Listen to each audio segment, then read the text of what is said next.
ಮುಂದೆ ಏನಾಯಿತು ಅಂದರೆ ಈ ನಹುಷನಿಗೆ ಯತಿ ಯಯಾತಿ ಸಂಯಾತಿ ಆಯಾತಿ ವಿಯತಿ ಕೃತಿ ಎಂಬುದಾಗಿ 6 ಜನ ಮಕ್ಕಳಾಗಿದ್ದಾರೆ.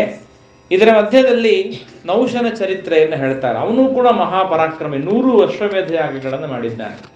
ಮಾಡಿದಾಗ ಯಾವಾಗ ಇಂದ್ರದೇವರಿಗೆ ಬ್ರಹ್ಮಹತ್ಯ ಮಾಡಿದ ದೋಷ ಬಂತು, ಅವರೇನು ವೃತ್ರಾಸುರನ ಸಂಹಾರ ಮಾಡಿದರು.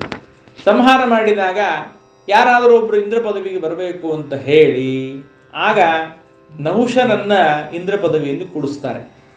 ಅವರು ಮಾನಸ ಸರೋವರದ ಕಮಲದ ಮಧ್ಯದಲ್ಲಿ ತಪಸ್ಸು ಮಾಡ್ತಾ ಇರ್ತಾರೆ ಇಂದ್ರದೇವರು. ಆ ಸಂದರ್ಭದಲ್ಲಿ ನಹುಷನನ್ನ ಅಲ್ಲಿ ಕೂಡಿಸಿದಾಗ ನಹುಷನಿಗೆ ಸ್ವಲ್ಪ ಅಹಂಕಾರ ಬಂದ್ಬಿಡ್ತು.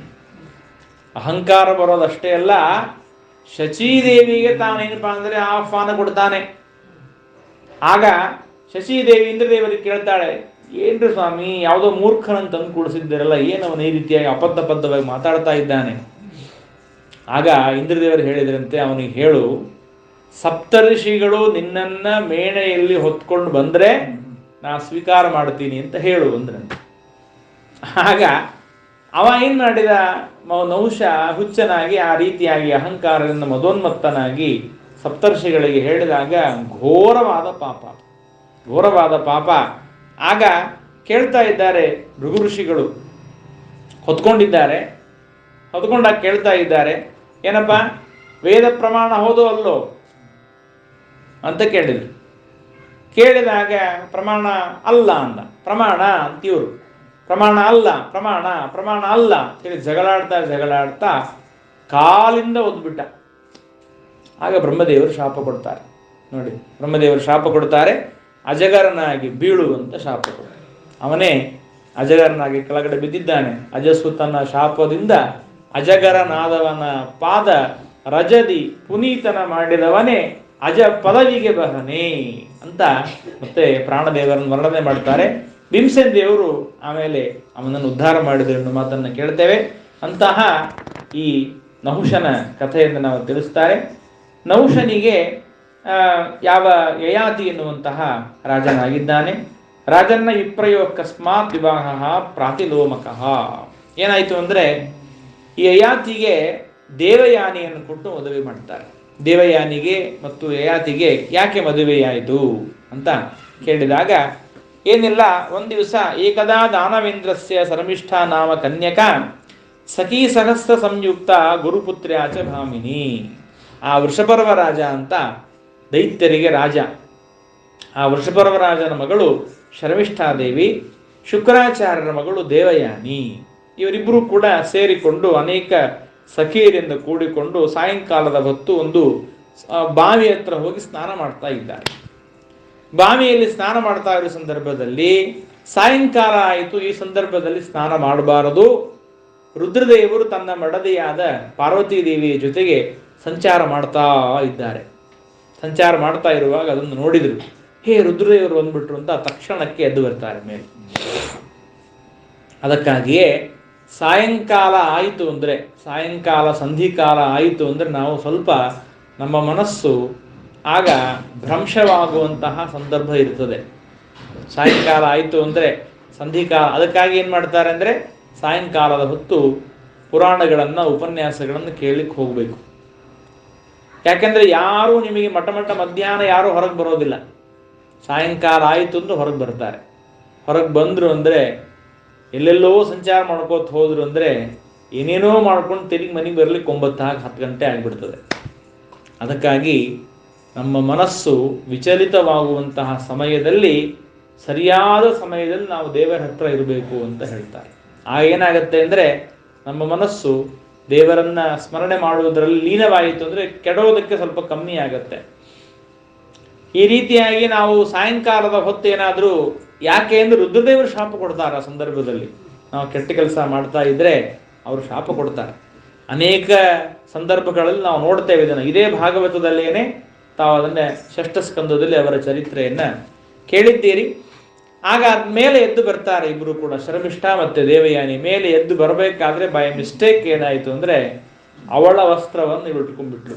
ರಾಜನ ಮಗಳ ವಸ್ತ್ರವನ್ನು ಆಚಾರ್ಯರ ಮಗಳು ಉಟ್ಕೊಂಡ್ಬಿಟ್ರು. ಸಿಟ್ಟು ಬಂತು ನೋಡ್ರಿ, ಶುರುವಾಯಿತು. ಗುರುಪುತ್ರ್ಯ ಸಮವ್ಯಯವತ್ ಸ್ವೀಯಂ ಮತ್ವಾ ಪ್ರಕೋಪಿತ ದೈತ್ಯ ದೇವಯಾನಿ ಇದಮಬ್ರವೀತ್. ಗೊತ್ತಾಗದೇನೆ ದೇವಯಾನಿಯ ವಸ್ತ್ರವನ್ನ ಶರ್ಮಿಷ್ಠ ತಗೊಂಡ್ಬಿಟ್ಟಿದ್ದಾಳೆ. ಜಗಳ ಪ್ರಾರಂಭ ಆಯಿತು. ಶುರುವಾಯ್ತಲ್ಲಿ ಲಕ್ಷ್ಮಿ ದೊಡ್ಡವಳು, ಸರಸ್ವತಿ ದೊಡ್ಡವಳು ಅಂತ. ಅವರಿಬ್ಬರಲ್ಲಿ ಜಗಳ ಪ್ರಾರಂಭವಾಯಿತು. ಒಬ್ರಿಗೂ ಪರಸ್ಪರ ಬೇಕು ನೋಡ್ರಿ.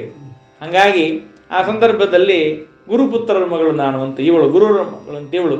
ಕೊನೆಗೇನಾಯಿತು ಅಂದರೆ ಶರ್ಮಿಷ್ಠ ಅವಳು ಏನು ಮಾಡ್ತಾಳೆ, ದೇವಯಾನಿಯನ್ನು ಬಾವಿಯಲ್ಲಿ ಮುಳುಗಿಸಿ ಬಾವಿಯಲ್ಲಿ ದೂಕಿ ತಾನು ಮನೆಗೆ ಬಂದ್ಬಿಡ್ತಾಳೆ. ಪಾಪ ಅವಳು ಕೆಳಗಡೆ ಒದ್ದಾಡ್ತಾ ಇದ್ದಾಳೆ, ನಾನು ರಕ್ಷಣೆ ಮಾಡ್ರಿ ಹಾಗೆ ಹೀಗೆ ಅಂತ ಜೋರಾಗಿ ಕಿರಿಸ್ತಾ ಒಳಗಡೆ ಬಿದ್ದಿದ್ದಾಳೆ.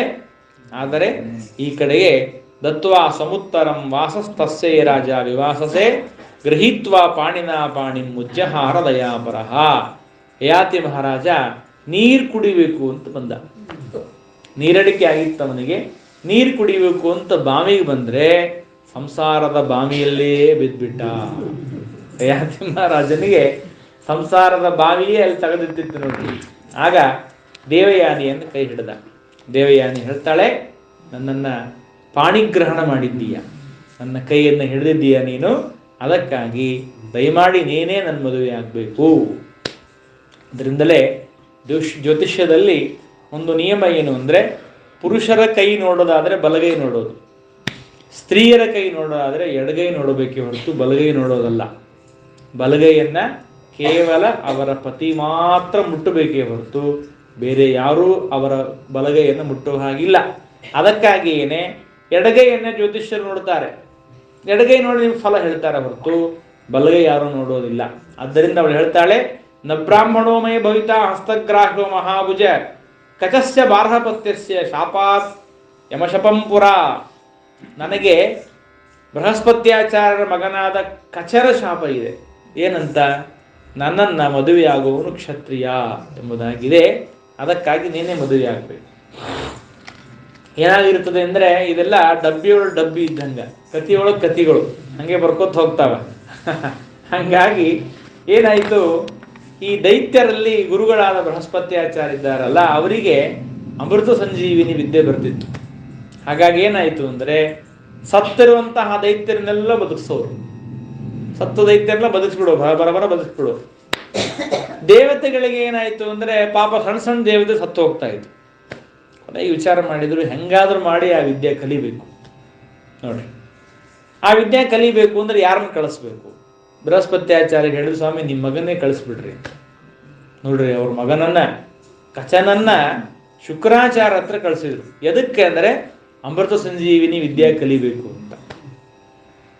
ಆಗ ದೈತ್ಯರೆಲ್ಲ ವಿಚಾರ ಮಾಡಿದ್ರು, ಏನಿದು ಅಂತ. ಆದರೆ ಶುಕ್ರಾಚಾರ್ಯ ನೋಡ್ರಿ, ವಿದ್ಯೆಯನ್ನು ಕಲಿಯಲಿಕ್ಕೆ ಬಂದಿದ್ದಾನೆ ಅಂದರೆ ನಕಂಚನ ಬಸತೋ ಪ್ರತ್ಯಾಚಕ್ಷೀತ ತದ್ವ್ರತಂ. ಯಾರೇ ವಿದ್ಯೆಯನ್ನು ಕೇಳಿ ಬಂದರೆ ಅವರನ್ನು ಇಲ್ಲ ಅನ್ನೋ ಹಾಗಿಲ್ಲ, ಅವರ ವಿದ್ಯೆಯನ್ನು ಕೊಡಲೇಬೇಕು. ಇದು ವ್ರತ, ಇದು ನಿಯಮ. ಅವ ವೈರಿಯ ಮಗನೇ ಇರಲಿ, ಯಾರು ಬೇಕಾದವ ಇರಲಿ, ಅವ ವಿದ್ಯೆ ಕೇಳಿ ಬಂದಿದ್ದಾನಂತ ಕೊಡ್ಬೇಕು ನಾನು. ಆಯಿತು ಅಂತ ತಮ್ಮ ಗುರುಕುಲಕ್ಕೆ ಕರ್ಕೊಳ್ತಾರೆ. ಕರ್ಕೊಂಡಾಗ ಏನಾಯಿತು ಅಂದರೆ, ಅವನು ನೋಡೋದಕ್ಕೆ ತುಂಬ ಸುಂದರ. ಹೇಳಿ ಕೇಳಿ ಬೃಹಸ್ಪತ್ಯಾಚಾರ್ಯರ ಮಗ ಒಳ್ಳೆ ಸ್ಫುರದ್ರೂಪಿ, ಚೆನ್ನಾಗಿದ್ದಾನೆ. ಅವನನ್ನು ನೋಡಿ ಶುಕ್ರಾಚಾರ್ಯರ ಮಗಳು ದೇವಯಾನಿ ಅವನ ಜೊತೆಗೆ ಮಾತಾಡ್ತಾ ಮಾತಾಡ್ತಾ ಮಾತಾಡ್ತಾ ಅವನ ಮೇಲೆ ಏನು ವಿಶೇಷವಾದ ಪ್ರೀತಿ. ದೈತ್ಯರೆಲ್ಲ ಏನು ವಿಚಾರ ಮಾಡಿದ್ರೆ ಗೊತ್ತಾ? ದೈತ್ಯರೆಲ್ಲ ಸೇರಿ ಇವನ ಕಷ ಹೆಂಗಾದ್ರೂ ಮಾಡಿ ಕಲ್ತು ಬಿಡ್ತಾನೆ ಅಂತ ಹೇಳಿ ಅವನನ್ನ ರಾತ್ರಿ ಕಾಲದಲ್ಲಿ ಕಚ ಕಚ ಕಚ ಕಚ ಕಚ ಕೊಯ್ದು ಬಿಡ್ತಾರೆ. ಕೊಯ್ದು ಸಮುದ್ರದಲ್ಲಿ ಹಾಕ್ತಾರೆ. ಸಮುದ್ರದಲ್ಲಿ ಹಾಕಿದರೆ ನೋಡ್ರಿ, ದೇವಯಾನಿ ಬಂದು ಗಂಟು ಬಿಡ್ತಾಳೆ, ಅಪ್ಪ ನನಗೆ ಕಚ ಬೇಕು, ಎಲ್ಲಿದ್ರು ಬರ್ಬೇಕವ, ನನಗೆ ಬೇಕು. ಏನು ಮಂತ್ರದ ಸಾಮರ್ಥ್ಯ! ಎಲ್ಲಿದ್ರು ಬರಬೇಕು ಅಂದ ತಕ್ಷಣ ಕೈಯೊಳಗೆ ನೀರು ತಗೊಂಡು ಮತ್ತೆ ಅವರು ಭಗವಂತನಿಗೆ ಪ್ರಾರ್ಥನೆ ಮಾಡಿಕೊಂಡ್ರೆ ಸಮುದ್ರದಲ್ಲಿ ಭಿನ್ನ ಭಿನ್ನವಾದ ದೇಹ ಒಂದು ಕಡೆಗೆ ಸೇರಿ ಬದುಕಿ ಬಂದ. ಮತ್ತು ಬಂದ ಇವ ಅಂದ್ರು. ಸರಿ, ಈ ಸಾರಿ ಹೆಂಗ್ ಮಾಡೋದು, ಬೇಡ ಬೇಡ ಅಂತ ಹೇಳಿ ಕಚನನ್ನ ಕಚ ಕಚ ಕಚ ಕೊಂದು ನರಿಗಳಿಗೆ ತಿನ್ನಿಸ್ಬಿಟ್ರು, ತೋಳುಗಳಿಗೆ. ಸಾಯಂಕಾಲ ಆಯ್ತು, ಅಪ್ಪ ಇನ್ನೂ ಕಚ ಬರಲಿಲ್ಲ, ನನ್ನ ಕಚ ಬೇಕು. ಮತ್ತೆ ಅವರು ತಪಸ್ಸನ್ನ ಮಾಡಿ ಮತ್ತೆ ನೀರು ಪ್ರೋಕ್ಷಣೆ ಮಾಡಿದ್ರೆ ತೋಳುಗಳ ಹೊಟ್ಟೆ ಎಲ್ಲ ಒಡೆದು ದೇಹ ಎಲ್ಲ ಒಂದಾಗಿ ಕಚ ಬಂದ. ಹಿಂಗಾದರೆ ಇದು ಪ್ರಯೋಜನ ಬೀಳೋದಿಲ್ಲ. ದೈತ್ಯರು ಏನು ಮಾಡಿದ್ರೆ ಗೊತ್ತಾ, ಕಚನನ್ನ ಸುಟ್ಟು ಅವನ ಬೂದಿಯನ್ನು ಸುರಾದಲ್ಲಿ ಮಿಶ್ರ ಮಾಡಿ ಶುಕ್ರಾಚಾರ್ಯಗೆ ಕುಡಿಸಿದ್ರು. ಅದನ್ನ ಏನ್ ಮಾಡಿದ್ರು ಅಂದ್ರೆ ಶುಕ್ರಾಚಾರ್ಯರಿಗೆ ಕುಡಿಸಿದ್ದಾರೆ. ಶುಕ್ರಾಚಾರ್ಯರಿಗೆ ಪಾಪ ತಿಳಿಯದೇನೆ ಶುಕ್ರಾಚಾರ್ಯರು ಸುರಾಪಾನ ಮಾಡಬೇಕಾಯಿತು. ಅವತ್ತಿನಿಂದ ಅವರು ಶಾಪ ಕೊಟ್ಟರು, ಇವತ್ತಿನಿಂದ ಯಾವ ಬ್ರಾಹ್ಮಣ ಸುರಾವನ್ನು ಮುಟ್ತಾನೋ, ಸುರಾಪಾನ ಮಾಡ್ತಾನೋ ಅವನ ಬ್ರಾಹ್ಮಣ್ಯ ಹೊರಟು ಹೋಗಲಿ ಅಂತ ಶಾಪ ಕೊಟ್ಟಿದ್ದರಿಂದ ಯಾವುದೇ ಬ್ರಾಹ್ಮಣ ಯಾವತ್ತು ಸುರಾಪಾನವನ್ನು ಮಾಡ್ತಾನೋ ಅವತ್ತೇ ಅವ ಬ್ರಾಹ್ಮಣನಲ್ಲ, ಮುಗಿದೇ ಹೋಯ್ತು, ಅವನ ಬ್ರಾಹ್ಮಣ್ಯವೇ ಹೊರಟು ಹೋಗುತ್ತೆ. ಬಹಳ ಹೇಳಿದ್ದಾರೆ ಧರ್ಮಶಾಸ್ತ್ರದಲ್ಲಿ, ಬಹಳ ಸೂಕ್ಷ್ಮವಿದೆ. ಮಾಸೇನ ಶೂದ್ರೋ ಭವತಿ ಬ್ರಾಹ್ಮಣೋ ರಸವಿಕ್ರಯಾತ್. ಒಬ್ಬ ಬ್ರಾಹ್ಮಣ ತಾನೇನಾದರೂ 1 ತಿಂಗಳು ಹಾಲು ಮಾರಾಟ ಮಾಡಿದ ಅಂದರೆ ಶೂದ್ರ ಆಗಿಬಿಡ್ತಾನೆ. ಹಾಲು, ಸಕ್ಕರೆ, ತುಪ್ಪ, ಎಣ್ಣೆ, ರಸವಾದ ಪದಾರ್ಥ, ಉಪ್ಪು ಇವುಗಳನ್ನು ಮಾರಾಟ ಮಾಡಬಾರ್ದು ಅಂತ ಇದೆ ಬ್ರಾಹ್ಮಣನಾದವರು. ಇರಲಿ ಚರ, ನೀವು ಇಷ್ಟೆಲ್ಲ ಭಾಳ ದೂರ ಹೋದ್ರೆ ನಾವು ಗಾಯತ್ರಿ ಜಪನೆ ಮಾಡೋದಿಲ್ಲ, ಇವೆಲ್ಲ ಆಮೇಲೆ ಅಂಥವ್ರಿಗೆ ನಾವು ನಮಸ್ಕಾರ ಮಾಡಿಬಿಡ್ತೀವಿ. ಅಂಥವ್ರ ಬಗ್ಗೆ ಈ ಮಾತೇ ಇಲ್ಲ, ಇಲ್ಲಿ ಅಂಥವ್ರ ಬಗ್ಗೆ ಇಲ್ಲಿ ಹೇಳೋದೇ ಇಲ್ಲ. ಕಂಟಿನ್ಯೂಸ್ ಆಗಿ ಇವತ್ತು ನಾಳೆ ನಾಡಿದ್ದು 3 ದಿವಸ ನಾವು ಗಾಯತ್ರಿ ಜಪ ಮಾಡಲಿಲ್ಲ ಅಂದರೆ ಪುನಃ ಸಂಸ್ಕಾರ ಮರಗತಿ, ಮತ್ತೆ ಮುಂಜಿ ಮಾಡ್ಕೋಬೇಕು ಅವರು. ಸೂತಕಾದ ಅನ್ಯತ್ರ ಏನೋ ಮೈಲಿಗೆ ಬಂದಿದೆ, ಸೂತಕ ಬಂದಿದೆ, ಅದು ಬಿಟ್ಟು ಬಾಕಿ ಸಂದರ್ಭದಲ್ಲಿ 3 ದಿವಸ ಮತ್ತೆ ಬಿಟ್ಟರೆ ಅವನಿಗೆ ಮತ್ತೆ ಮುಂಜುವಿನೇ ಮಾಡ್ಕೋಬೇಕು ಅಂತಂದರೆ ವಿಚಾರ ಮಾಡಿ ಇಷ್ಟು ಕಠಿಣವಾಗಿದೆ ಬ್ರಾಹ್ಮಣ್ಯ ಉಳಿಸ್ಕೊಳ್ಳೋದು. ಹಾಗಾಗಿ ಕೊನೆಗೆ ಏನಾಯಿತು ಅಂದರೆ ಶುಕ್ರಾಚಾರ್ಯರು ಹೊಟ್ಟೆ ಒಳಗೆ ಕೂತ್ಬಿಟ್ಟಾನೆ ಕಚ. ಕೈ ಮುಡ್ತಾರೆ, ಇನ್ನೇನು ಪ್ರೋಕ್ಷಣೆ ಮಾಡಬೇಕು. ಗುರುಗಳೇ ನಿಮ್ಮ ಹೊಟ್ಟೆಯಲ್ಲಿದ್ದೀನಿ ನಾನು ಅಂದ.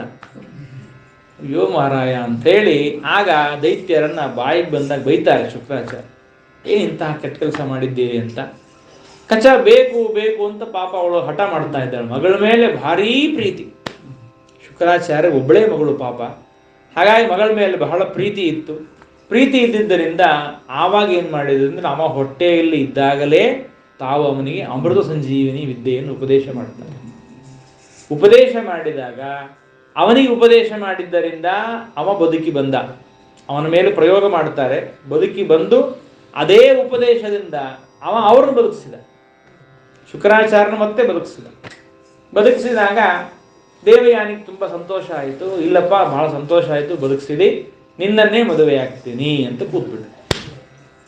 ನೋಡ್ರಿ ಹೆಂಗ ಮದುವೆ ಆಗಿತ್ತು ಅಂದರೆ ದೈತ್ಯರ ಗುರುಗಳ ಮಗಳ ಜೊತೆಗೆ ಮತ್ತೆ ಕಚನ ದೇವತೆ ಗುರುಗಳ ಮಗನ ವಿವಾಹ ಅಂತಂದ್ರೆ ಅದೇನು ಒಂದು ರೀತಿ ವಿಚಿತ್ರ, BJP ಕಾಂಗ್ರೆಸ್ ಇದ್ದಂಗೆ ಹಂಗಾಗಿ ಹೋಗ್ತಿತ್ತು. ಆದರೆ ಶುಕ್ರಾಚಾರ್ಯ ಕಚ ಹೇಳ್ತಾನೆ, ನೋಡಮ್ಮ ನೀನು ಹುಟ್ಟಿ ಬಂದಿದ್ದಿ ಯಾರಿಂದ? ಶುಕ್ರಾಚಾರ್ಯರಿಂದ. ಹೌದೋ ಇಲ್ಲೋ? ಅಂದ ಮೇಲೆ ನೀನು ಮೊದಲು ಹುಟ್ಟಿ ಬಂದಿದ್ದೀಯ, ನಾನೀಗ ತಾನೇ ಹುಟ್ಟಿ ಬಂದೆ ಹೊಟ್ಟೆಯಿಂದ. ಅಂದಮೇಲೆ ಅಕ್ಕ ಅದಿಲ್ಲ, ನೀನು ಹೆಂಗ್ ಮದುವೆ ಆಗ್ತೀನಿ ನಾನು? ಆಗೋದಿಲ್ಲ ಅಂದ್ಬಿಟ್ಟ. ಏನ್ರಿ ಏನ್ ಪ್ಲಾನ್ ಮಾಡಿದೀನಿ ಅಂತಾಳವಳು. ಬಹಳ ಮತ್ತೆ ಕಾಟ ಕೊಟ್ಟಾಗ ಶಾಪ ಕೊಟ್ಬಿಟ್ಟ, ನಿನ್ನನ್ನು ಬ್ರಾಹ್ಮಣನೇ ಮದುವೆ ಆಗೋದಿಲ್ಲ, ಹೋಗು, ನಿನ್ನ ಕೈ ಹಿಡಿಯುವವನು ಒಬ್ಬ ಕ್ಷತ್ರಿಯ ಅಂತ ಕಚನ ಶಾಪವಾಗಿದೆ. ಆ ಶಾಪವನ್ನೆಲ್ಲ ಅನುವಾದ ಮಾಡ್ತಾಳೆ ದೇವಯಾನಿ. ಇದೆಲ್ಲ ಬಂದದ್ದು ಮಹಾಭಾರತದಲ್ಲಿ, ಇಲ್ಲಿ ಈ ಕಥೆ ಬಂದಿಲ್ಲ. ಆ ಮಹಾಭಾರತದಲ್ಲಿ ಬಂದ ಸಂಪೂರ್ಣ ಕಥೆಯನ್ನ ನಮಗೋಸ್ಕರವಾಗಿ ಕೃಪೆಯಿಂದ ಸತ್ಯಧರ್ಮ ತೀರ್ಥರು ಪೂರ್ಣ ವ್ಯಾಖ್ಯಾನ ಮಾಡ್ತಾರೆ. ಅದನ್ನೆಲ್ಲ ತಗೊಂಡ್ಬರ್ತಾರೆ, ಇಲ್ಲಿ ತಗೊಂಡು ಬಂದು ಅದನ್ನೆಲ್ಲ ಮತ್ತೆ ತಿಳಿಸ್ತಾರೆ. ಈ ರೀತಿಯಾಗಿ ದೇವಯಾನಿಯ ಹಾಗೂ ಯಯಾತಿ ಮಹಾರಾಜನ ಮದುವೆ ಆಯಿತು.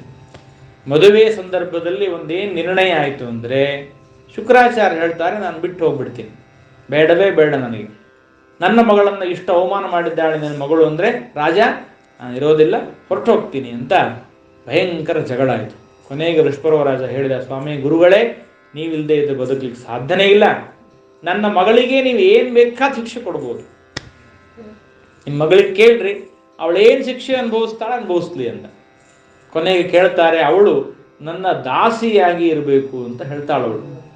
ನನ್ನ ದಾಸಿಯಾಗಿರಬೇಕು, ಮನೆಯೊಳಗಿರ್ಲಿಕ್ಕಿಲ್ಲ, ದೂರದಲ್ಲಿರ್ಬೇಕು, ಕಾಡಿನೊಳಗಿರಬೇಕು, ದಿವಸ ಮನೆಗೆ ಬಂದು ಹೋಗಬೇಕು, ಅದೆಲ್ಲ ಸೇವಾ ಮಾಡಬೇಕು ಅಂತೆಲ್ಲ ಹೇಳ್ತಾರೆ.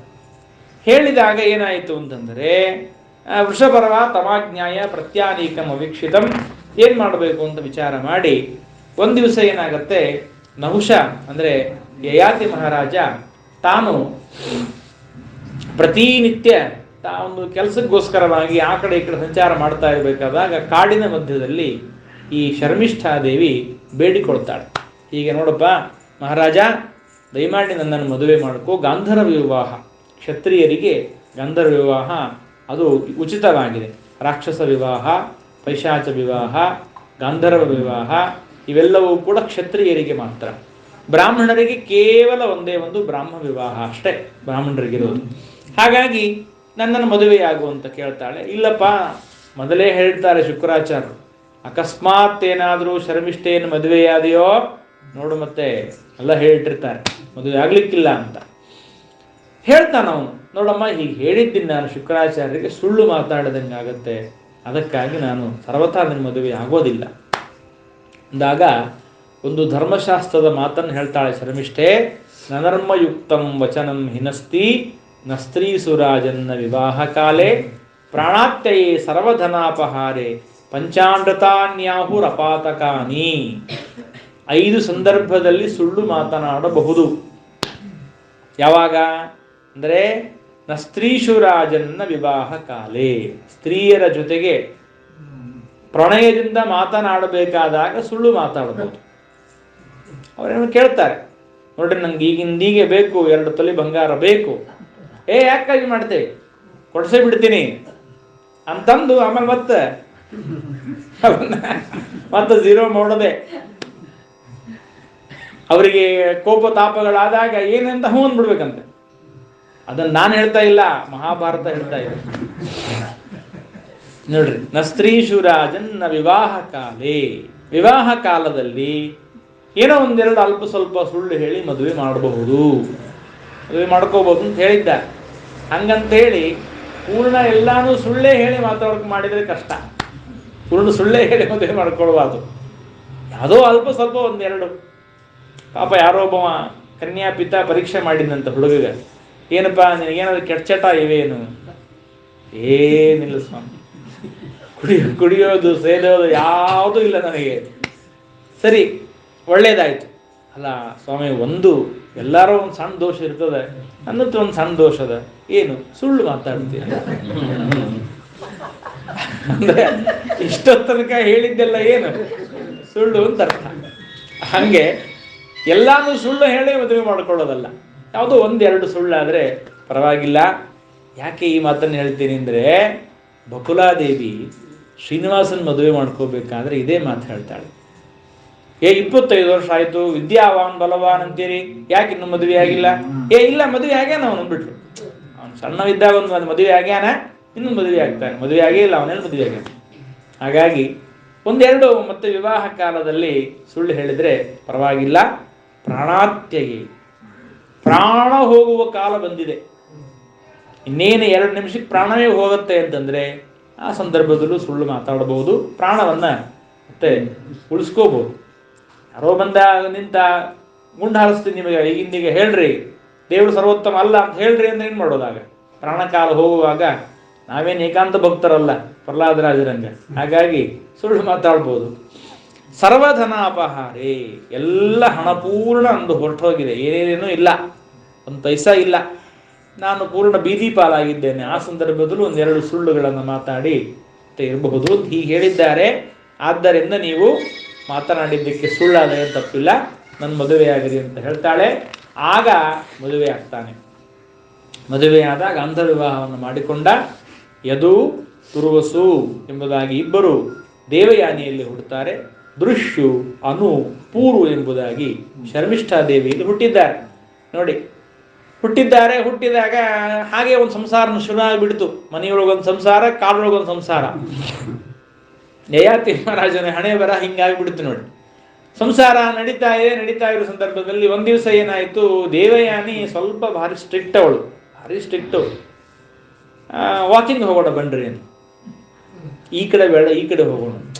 ಈ ಕಡೆನೇ ಹೋಗೋದು, ಇವತ್ತು ಬೇಕಾದಾಗ ಹಿಂಗೆ ಹೋಗೋದು. ಕಾಡೊಳಗೆ ಹೋಗ್ತಾ ಹೋಗ್ತಾ ಹೋಗ್ತಾ ಇರ್ಬೇಕಾದಾಗ ಸಣ್ಣ ಕೂಸು ಬಂದು ಮತ್ತೆ ಆಟ ಆಡ್ತಾ ಇತ್ತು. ನೀವೇನು ನೋಡ್ತಾಳೆ, ಎಷ್ಟು ಚಂದಲ್ರಿ ಕೂಸು, ಯಾರದಿದು ನೋಡಿ, ನಿಮಂಗ್ ಕಾಣಿಸ್ತದ ನೋಡ್ಲಿಕ್ಕೆ ನೋಡಿ. ಆ ಕೂಸು ಬಂದ ತಕ್ಷಣ ಮತ್ತೆ ಯಾತಿ ರಾಜನ ನೋಡಿ ಅಪ್ಕೊಂಡ್ಬಿಡ್ತು. ಬಾಯಿಲಿ ಅಂತೇಳಿ ಇವಳು ಎತ್ಕೊಂಡು, ನಿಮ್ಮಪ್ಪ ಯಾರು, ಇವನೇ ನಮ್ಮಪ್ಪ ಅಂತ. ಓ ಇಂದ ಸಿಟ್ಟು ಬಂತು ಬಂತು ಬಂತು.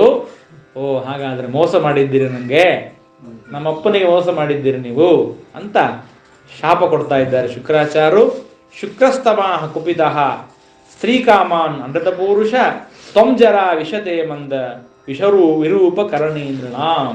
ನಿನ್ನ ಜರ ಬಂದ್ಬಿಡ್ಲಿ ಇಂದಿಗೆ ಅಂತ ಶಾಪ ಕೊಟ್ಟು, ನಿನಗೆ ಜರ ಬಂದು ಉಪ್ಪಿನ ದೇಹ ಬಂದು ಹೋಗ್ಬಿಡ್ಲಿ, ಎಲ್ಲ ದೇಹವೆಲ್ಲ ವಿರೂಪವಾಗಿ ಬಿಡ್ಲಿ ಅಂತ ಶಾಪ ಕೊಟ್ಟಾಗ ಯಯಾತಿ ಹೇಳ್ತಾನೆ, ಇಲ್ಲ ಸ್ವಾಮಿ, ಕ್ಷತ್ರಿಯರ ಧರ್ಮಾನುಸಾರವಾಗಿ ಅನಾಥಳಾದ ಸ್ತ್ರೀಯನ್ನ ಮದುವೆ ಮಾಡ್ಕೋಬಹುದು ಅಂತ ಶಾಸ್ತ್ರ ಇದೆ. ಅದಕ್ಕೋಸ್ಕರವಾಗಿ ನಾನು ಮಾಡಿಕೊಂಡಿದ್ದೇನೆ. ನಿಮ್ಮ ಮಗಳಿಗೆ ನಾನು ಮೋಸ ಮಾಡಿಲ್ಲ, ನಿಮ್ಮ ಮಗಳನ್ನ ನಾನು ಬಿಡೋದಿಲ್ಲ, ಅವಳನ್ನು ರಕ್ಷಣೆ ಮಾಡ್ತೀನಿ, ದಯಮಾಡಿ ಹಾಗೆ ಮಾಡಬೇಡ್ರಿ, ವಿಶಾಪವನ್ನು ಕೊಡ್ರಿ ಅಂತ ಕೇಳ್ತಾನೆ. ಕೇಳಿದಾಗ ಆಗ ಶುಕ್ರಾಚಾರ್ಯ ಹೇಳ್ತಾರೆ, ನಿನಗೆ ಇದೊಂದು ರೀತಿಯಾದ ಒಂದು ಅನುಗ್ರಹ ಮಾಡುತ್ತೆ, ನಿನ್ನ ಜರಾವನ್ನ ನಿನ್ನ ಮಕ್ಕಳಿಗೆ ಯಾರಿಗಾದರೂ ಕೊಟ್ಟು ಅವರ ತಾರುಣ್ಯವನ್ನು ನೀನು ಪಡಿಬಹುದು ಅಂತ ಹೇಳ್ತಾರೆ. ಹೇಳಿದಾಗ ಆಗ ಅವ ಏನ್ ಮಾಡ್ತಾನೆ ಅಂದ್ರೆ, ಮೊದಲು ಹೋಗಿ ಯದು ಕೇಳಿದ, ಯದೋ ತಾತ ಪ್ರತೀಕ್ಷೇಮಾಂ ಜರಾಂ ದೇಹಿ ನಿಜಂ ವಯಃ, ನನ್ನ ದೇಹವನ್ನು ತೆಗೆದುಕೊಂಡು ಜರಾವನ್ನು ತೆಗೆದುಕೊಂಡು ನಿನ್ನ ಯೌವನವನ್ನು ಕೊಡಪ್ಪ ಅಂತ ಕೇಳಿದರೆ, ಯದುರಾಜ ಹೇಳಿದ, ನೋತ್ಸಹೇ ಜರಯಾ ಸ್ಥಾತುಂ ಅಂತರ ಪ್ರಾಪ್ತಯಾ ತವ. ಇಲ್ಲಪ್ಪ ಅಪ್ಪ, ನಾನು ಕೆಲವು ಮಂದಿಗೆಲ್ಲ ಮಾತು ಕೊಟ್ಬಿಟ್ಟೀನಿ, ಅವರಿಗೆಲ್ಲ ಸ್ವಲ್ಪ ಹೆಲ್ಪ್ ಮಾಡಬೇಕಾಗಿದೆ, ಮುದುಕಾದೆ ಅಂದರೆ ಹೆಂಗೆ ಮಾಡ್ಲಿಕ್ಕಾಗತ್ತೆ, ಆಗೋದಿಲ್ಲ, ನನಗಾಗಲ್ಲ ಅಂದ್ಬಿಟ್ಟ. ಸರಿ, ಹಾಗಾದರೆ ಯಯಾತಿ ಅವನಿಗೆ ಶಾಪ ಕೊಡ್ತಾನೆ, ನಿನ್ನ ವಂಶವೇ ಚಕ್ರವರ್ತಿಗಳಾಗುವುದು ಬೇಡ, ನಿನ್ನ ಮಗ, ಅವನ ಮಗ, ಅವನ ಮಗ, ಅವನ ಮಗ ಯಾರು ಚಕ್ರವರ್ತಿಗಳಾಗೋದು ಬೇಡ, ಕೇವಲ ಮಂಡಲಾಧಿಪತಿಗಳಾಗಲಿ ಅಂತ ಶಾಪ ಕೊಟ್ಟಿದ್ದಕ್ಕಾಗಿ ಕೃಷ್ಣ ಪರಮಾತ್ಮ ಕಂಸನನ್ನ ಕೊಂದ ಮೇಲೆ ತಾನು ರಾಜ್ಯವಾಳಲಿಲ್ಲ. ಕೃಷ್ಣ ಪರಮಾತ್ಮ ನೆನೆಸ್ತಾನೆ, ನಮ್ಮ ಪೂರ್ವಜರ ಶಾಪ ಇದೆ, ಅದಕ್ಕಾಗಿ ನಾನೀಗ ಚಕ್ರವರ್ತಿ ಸ್ಥಾನದಲ್ಲಿ ಕೊಡೋದಿಲ್ಲ. ಅವನೇನು ಚಕ್ರಾಧಿಪತಿ ವಿಚಾರ ಇಲ್ಲ, ಆದರೆ ಪೂರ್ವದ ಒಂದು ಮತ್ತೆ ಪಿತಾಮಹರ ಮೇಲೆ ಇರುವಂತಹ ವಿಶ್ವಾಸ. ಹಾಗಾಗಿ ಯದುರಾಜ ಆ ರೀತಿಯಾಗಿ ಹೋಗಿದ್ದಾನೆ. ಕೊನೆಗೆ ಯಾವ ಮಕ್ಕಳು ಕೂಡ ಅದನ್ನು ಒಪ್ಪಲಿಲ್ಲ. ಅಪೃಚ್ಛತ್ತನಯಂ ಪೂರ್ವಂ ವಯಸ್ಸೋನಂ ಗುಣಾಧಿಕಂ ನತ್ತಂ ಅಗ್ರಜವತ್ವತ್ಸ ಮಾಂ ಪ್ರತ್ಯಾಖ್ಯಾತು ಬರಹಸಿ. ನೋಡಪ್ಪ, ಕೊನೆಯವನು ಪೂರು ನೀನು, ಅದಕ್ಕೆ ನೀನು ಒಪ್ಕೊಳ್ತೀಯ ಅಂತಂದಾಗ ಆಯಿತು ಅಂತಂತಾನೆ. ಪೂರು ಒಪ್ಪಿಕೊಂಡ. ಹೇಳ್ತಾನೆ, ಕೋನಲೋಕೆ ಮನುಷ್ಯೇಂದ್ರ ಪಿತುರಾತ್ಮಕೃತ ಪುಮಾನ್. ಹೇಳ್ತಾನೆ, ತಂದೆಗೋಸ್ಕರವಾಗಿ ಮಾಡದೇ ಇರುವಂತಹ ಒಂದು ಮಗ ಯಾರಾಗಬೇಕು, ಸಾಧ್ಯನೇ ಇಲ್ಲ, ಅವಶ್ಯವಾಗಿ ನಾನು ಕೊಡ್ತೇನೆ, ನನ್ನ ಎಲ್ಲ ತಾರುಣ್ಯವನ್ನು ಸ್ವೀಕಾರ ಮಾಡು ಎಂಬುದಾಗಿ ತನ್ನ ತಾರುಣ್ಯವನ್ನು ಕೊಟ್ಟ. ಅವಾಗ ಹೇಳ್ತಾನೆ, ಉತ್ತಮ ಚಿಂತಿತಂ ಕುರ್ಯ ಪ್ರೋಕ್ತಕಾರೀತು ಮಧ್ಯಮ ಅಧಮೋ ಅಶ್ರದ್ಧೆಯ ಕುರ್ಯಾತ್ ಅಕರ್ತೋ ಉಚ್ಚರಿತಂ ಪಿತುಹು. ತಂದೆ ಏನು ಮನಸ್ಸಲ್ಲಿ ಚಿಂತನೆ ಮಾಡಿರ್ತಾರೆ ಅದನ್ನ ಆಗಲೇ ಮಾಡುವವನು ಉತ್ತಮ ಮಗ. ಅಧಮ ಮಧ್ಯಮ ಮಗ ಯಾರು ಅಂದ್ರೆ ಹೇಳಿದ್ಮೇಲೆ ಮಾಡೋನು, ಹೇಳಿದರೂ ಮಾಡದೇ ಇರುವಂಥವನು ಅತ್ಯಂತ ಅಧಮ, ಹೇಳಿದ್ರು ಮಾಡದೇ ಇದ್ದವನು ಅಧಮನಾಗ್ತಾನೆ. ಅದಕ್ಕಾಗಿ ನಾನು ಸಂತೋಷ ಆಗಿ ಅವೇನ್ ಮಾಡ್ತಾನೆ ಯಯಾತಿ ಮಹಾರಾಜ ಅಂದ್ರೆ, ತಾನು ಸಪ್ತದ್ವೀಪಪತಿ ಸಮ್ಯಕ್ ಪಿತೃಭತ್ ಪಾಲಯನ್ ಪ್ರಜಾಹ ಯಥೋಪಜೋಷಂ ವಿಷಯಾನ ದ್ವಿಜೋಷ ಅವ್ಯಾಹಿತೇಂದ್ರಿಯ. ತಾನು ಸಮಗ್ರವಾದ ಅವನ ತಾರುಣ್ಯವನ್ನು ತೆಗೆದುಕೊಂಡು ಮತ್ತೆ ತಾನು ರಾಜ್ಯ ಬಾಳ್ತಾನೆ.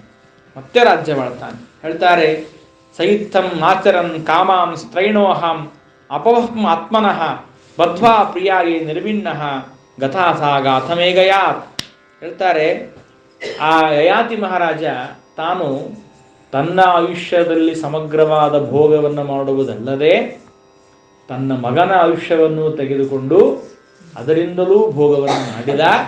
ಆದರೆ ಅವನಿಗೆ ಮಾತ್ರ ಆಸೆ ಅಪೇಕ್ಷೆ ಮುಗಿಯಲಿಲ್ಲ.